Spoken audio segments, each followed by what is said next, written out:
Amen. Je sing amen. Amen. Je sing amen et le sous. Amen. La ligne of la place au salut. Amen.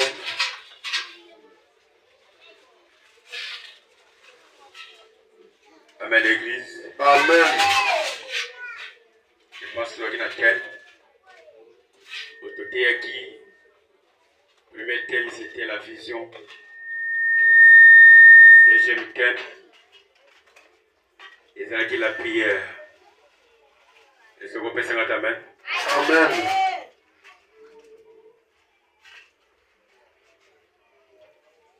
Pour ceux qui ont la prière, tout le monde a qui importance à prier et ça pourquoi. La langue va témoignage et pessimé awa. Vraiment c'est pessimé makas. Amen. Zamba zo sala. Amen. Kolo apambola bino. Amen. Ceux qui n'ont pas été ngolo nzambe. Amen. Ceux qui n'ont pas été ngolo nzambe. Amen. Tika nzambe wana atomba malisusu. Amen.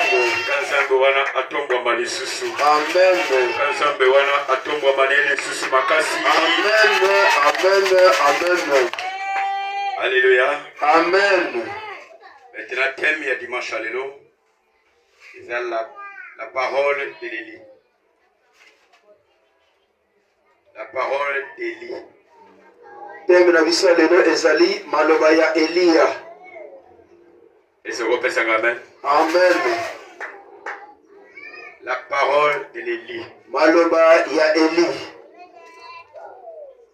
Il y a des paroles et des paroles. Ezana maloba na maloba. Mais ce que je parle cet matin, c'est la parole de l'Éternel. Cette parole-là va te donner la vie. Va ouvrir des portes et des portes. Va te donner la foi. Va te donner courage. Et si tu peux me dire amen. Et si tu peux me dire amen. Car la Bible nous dit, au commencement, c'était la parole. Car la parole, c'est Dieu. C'est Dieu lui-même qui était la parole. Aujourd'hui, on nous parle de la parole d'Élie.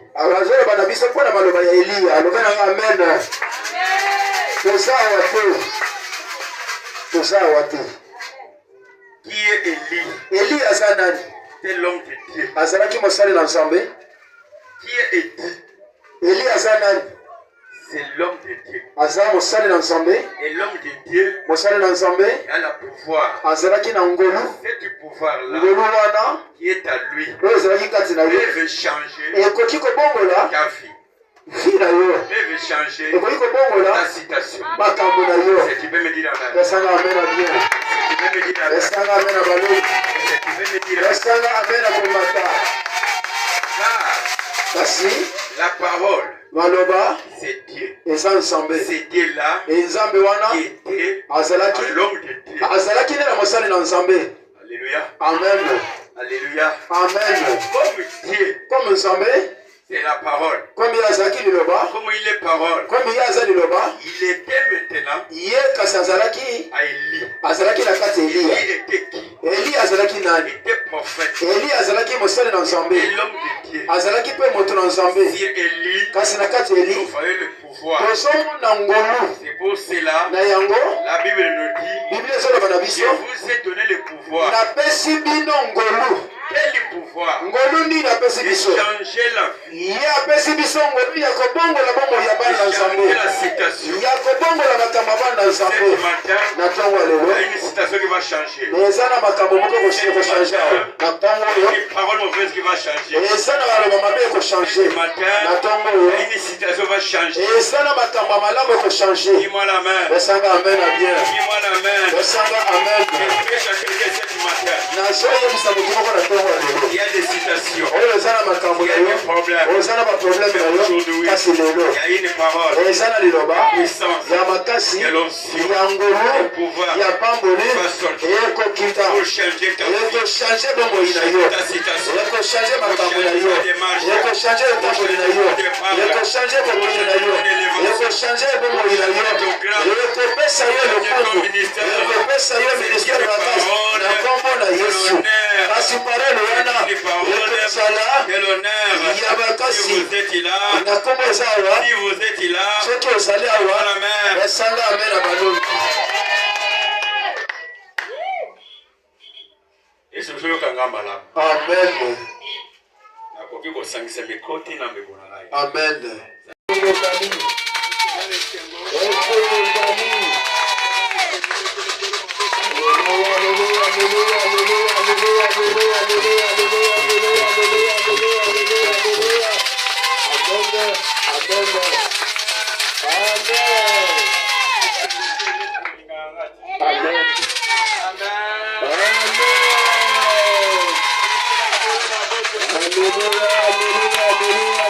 Amen.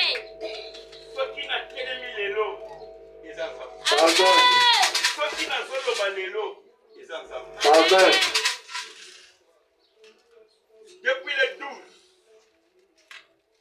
mai, ça sera accident dans le boulevard. Je ne me fais me cueillir. Batombola na yebate. Amen. Bakitisa libanda prince na miyebate. Amen. Zambo na bele laka. Azongisi conscience nanga. Amen. Batindi ba ange na yelo kola ba. Bayi batomboli ngai, batuni ngai. Amen. Fandi wapi na bina fandi na ngamba likasa. Amen. Lakini bango na zawa wapi balibo sana ngamba wasila. Amen. Yele mengawe na tambulaka. Mina komo kutuna batu na zawa wapi. Balibi kozana ngamba masina, ba mingi to sala accident. Amen. Bele bele bike accident nga musala nzambe zaka accident te metaki coup d'état. Amen. Mokile luka kinga na banzele bele basimba kike. Babi arme ya suka ezaka accident po akeke. Amen. Bele me mukolo bazotonga ngai. Napesa merci na mwana wa filmaka ngo. Amen. Soki natali monoko oyo nazondima monene na nzambe. Amen. Soki natali lelo ndenge na telemi nakosala nzambe pia eza mokolo moko. Amen.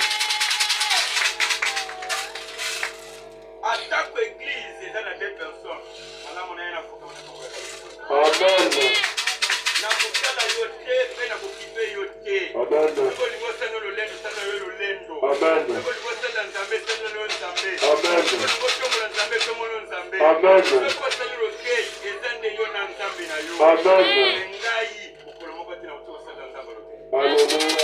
Parce que on a la monnaie. Et le binazana mabé. Amen. Et le moninga. Amen. Avec qui va se réunir à côté de la mort. Amen.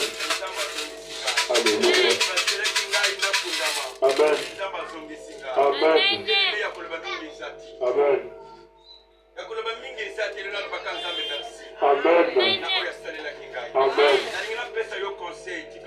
Amen. Amen. Osomi mwana parce que osolia osomela. Amen. Osomi mwana parce que osotambula. Amen. Nano kutani na ngote. Amen. Soko kutani na ngo ndio komona monena nzambe. Amen. Woni basolo kabatambula. Woni basolo kabaloba takuloba. Basoko kati. Amen. Lebele batutena libaku bakenda libela. Amen. Lebela basala nzambe ebise mu nzambe ko kufa. Amen. Nzambe sana yo. Amen. Parce que lebela basala sida lebela basala fiti. Amen. Bene mena keina kati radio. Na salisi radio. Tangu na yeba pesa réponse, babi radio négatif. Amen. Ya mutu kilo ke betanga ina tolo. Tole comment qui peut déranger mes colonios. Amen. Na côté radio.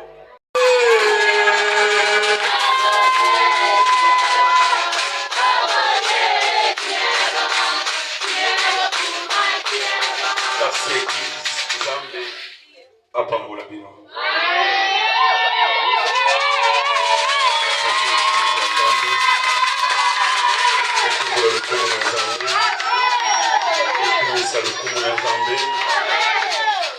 Zambe wana kanisanga tana oya sali. Amen. Merci bien-aimé. Zambe wana amona ngata oya sali. Amen. Zambe wana kanisanga tana oya sali. Amen. Zambe wana asala ngaya minene. Amen. Zambe wana abundela ngale susu. Amen. Nalibikiza yanga tembeza yanza. Amen. Alléluia.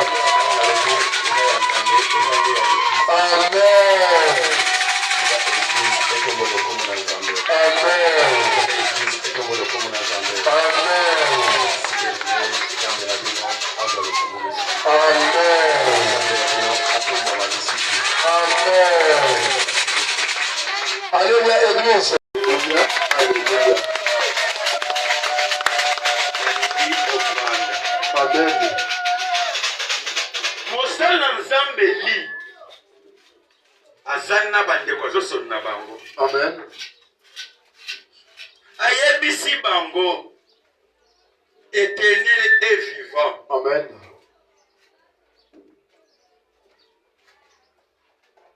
Éternel et vivant. Amen. Si l'éternel est vivant, Amen. moi aussi l'homme de Dieu doit être Vivant. Amen. Comme l'éternel est vivant, Amen. la parole de l'éternel est vivant. Comme nzambe aza na bomoi, liloba na nzambe mpe eza ya bomoi. Est-ce que tu peux me dire amen? Amen. Est-ce que tu peux me dire amen? Amen. Quand l'éternel est vivant, soki nzambe aza na bomoi, la parole est vivante. liloba na ye mpe eza ya bomoi. Quand la parole est vivante, soki liloba eza ya bomoi, cette parole-là liloba wana est aujourd'hui ya lelo à moi l'homme de Dieu. na mosali na nzambe. Comme je suis vivant, comme ye aza na bomoi, la parole est vivante. liloba mpe eza ya bomoi. Cette parole-là kasi liloba wana avait descendu oyo ekitaki à Élie. na ekitaki na Eli. Aujourd'hui, lelo ce n'est pas Élie. lelo eza Eli te. Moi, lelo eza siseka bango na liloba moko c'est sorti oyo ekobima ta fille. po tosauve bomoi na yo. eza na liloba Sorti aujourd'hui. oyo ekobima na ntongo ya lelo po toshange makambo na yo. Tu peux me dire amen. esanga amen na baloi. Tu peux me dire amen. esanga amen na bien. Eli azoyebisa bandeko na ye. Amen. Alobi na bango mbula ekonoka te. Amen. Comme nzambe aza na bomoi. Amen. Nzambe aza kati na ngai. Amen. Aza pe na bomoi. Amen. Nazoloba na bino. Amen. Mbula ekonoka te. Alléluia. Etanga moko ekotanga te. Alléluia. Eloko moko ekosalema te. Alléluia. Ata des années et des années. Alléluia. Ata 3 ans. Amen. Okozala na crise ya mai. Amen. Mbula ekobeta te. Amen.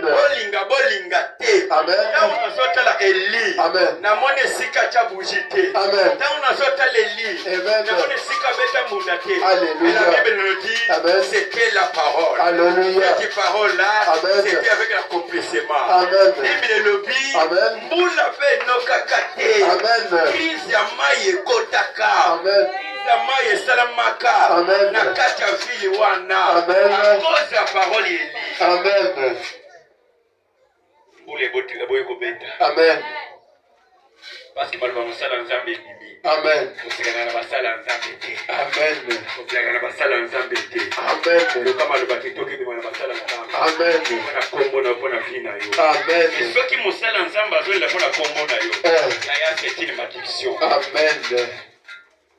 C'est une malédiction. Amen. Est-ce que vous pouvez faire un amen? Amen. Est-ce que vous pouvez faire un amen? Amen. Est-ce que vous pouvez faire un amen? Amen. Eli azobimisa maloba. Amen. Abimbule kobeta te. Amen.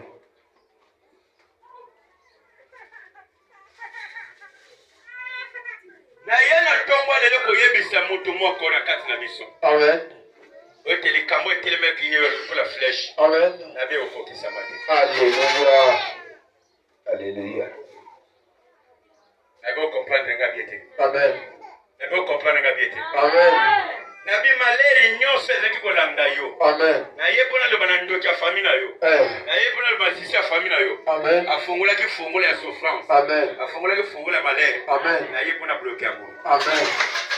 Na bi na bloke fongola wana. Amen. Kozela aolobi amen. Amen. Kozela aolobi amen. Amen. Eli alimbule kobeta te. Amen. Na bi na lobi na vi na yo kolela pe te. Amen. Na bi na souffrance kosila. Amen. Na bi malere kosila. Amen. Na bi mobole kosila. Amen. Na bi maladi ozala kosila. Amen. Na bi maladi ozala kosila. Amen. Na bi babomo ozala kosila. Amen. Kaka ndenge ozala bekokisa. Amen. Ndingela na nzoto na yo. Amen. Ndingela yebisa moto moko. Amen. O famille lobaki kozwa grade te. Amen. Na ye mpona fongola grade na nzoto na yo. Amen. Ye mpona yebisa mwasi moko. Amen. O bakanga mariage. Amen. O bakanga avancement. Amen. Na bien fongola lokola robinet. Alléluia. O Eli akangaki. Amen. Eli nazofongola. Amen. Ye mpona kokanga. Amen. Souffrance ya vie na yo. Amen. O soki Eli akangaki mbula. Amen. Na vie nazokanga kolela vie na yo. Amen. Esika nyonso bafongolaki kolela. Amen. Yo banda kolela ntongo mpoka boto moi. Amen. Nasimi fongola molimo. Amen. Nazokanga basouffrance ya mabota na bino. Amen. Barobine nyonso bafongolaki. Amen. Banzela nyonso efungwamaki. Amen. Koko banda kolela. Amen. Je les bloque cet matin. Amen. Je les bloque cet matin. Nazokanga ngo na ntongo ya lelo. Nazokanga ngo na ntongo ya lelo. Na ntongo na Yesu Masiya. Nazokanga bakozi wana. Nazokanga bakozi